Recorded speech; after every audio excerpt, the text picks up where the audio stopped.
بخصوص الساعه الاضافيه، الناس مكرفصه اللي عندهم وليدات كيبقاو في المدرسه، الام كتخرج في الربعه والوليدات كيبقاو مجططين، كاينين اللي كيبغيو يخرجوا حتى 6، الوليدات كيبقاو الوليدات في الزنقه. ضروري خصها يلقاو لها شي حل. كلشي كيعاني، الناس كلها كتعاني من هذا التوقيت. كيفاش الدري ولا التلميذ ولا التلميذه يمشي يقرا بواحد العقليه ديالو غادي يعني مغمضين؟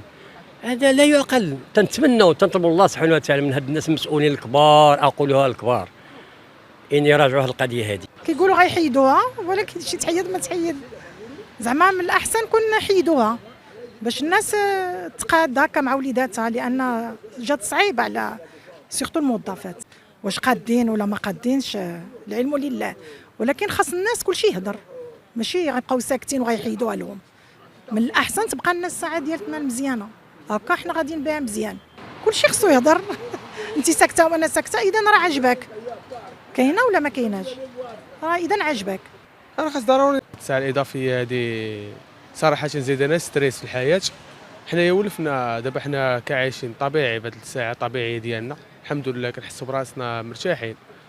الساعه الاضافيه تتخليك كتجري، ومع الزمن ديال السرعه بزاف تتخليك ديما مستريسي و كتحس بشي حاجه اللي انت مضغوط في هذه الساعه الاضافيه هذه، خصوصا في الصباح ملي كنجيو نوصلوا الوليدات للمدرسه. كيفيقوا في الظلام، كنصيبوا راسنا ماشيين كنديوهم في الظلام، يعني كطرح شويه اشكال حتى باش نفيقوهم، باش يعني بالنسبه للنظام الحياه ديالنا شويه صعيبه. بصراحه هاد الساعه ما نكذبش عليك اختي، حنا رافضينها بتاتا.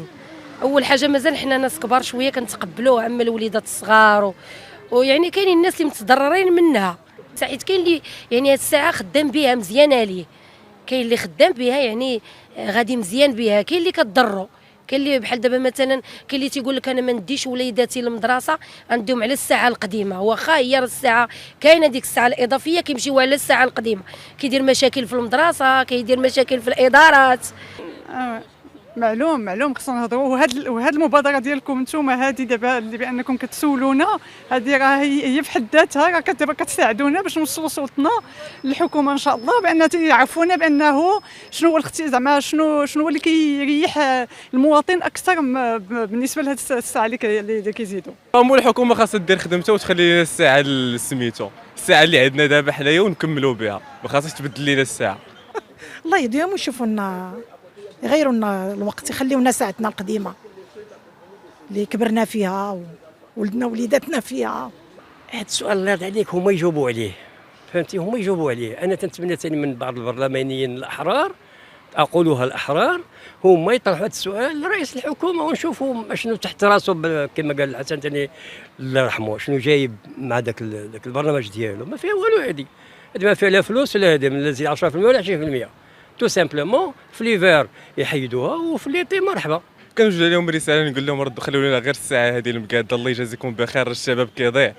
ايوا شوفوا فينا وجه الله، حيدوا لنا الساعه، هادشي اللي كاين، ما كرهناش تحيد. يعيدوا النظر في هذه المساله، وانهم يعني بحال غنقولوا يوازنوا بين ما هو فعلا يمكن يكون من باب الاقتصاد غادي يفيدنا، وبين بانه عاوتاني كاين واحد يعني واحد الضغط، حيت راه الواحد يفيق في الليل بالظلام ويتحرك في الظلام، وهذا الشيء راه كيخلق واحد الضغط عند المواطن يعني نفسي، كيأثر على العمل ديالو في اليوم ديالو، كيأثر على الريتم يعني النظام ديال الحياه ديالو. دونك كاين خص بحال واحد الموازنه، وكنظن خص واحد النقاش خصو يوقع على هذا الموضوع باش عاد يقدر يتخذ قرار يكون يناسب ان شاء الله المواطن يعني الحيثيات الاقتصاديه اللي محتاجها.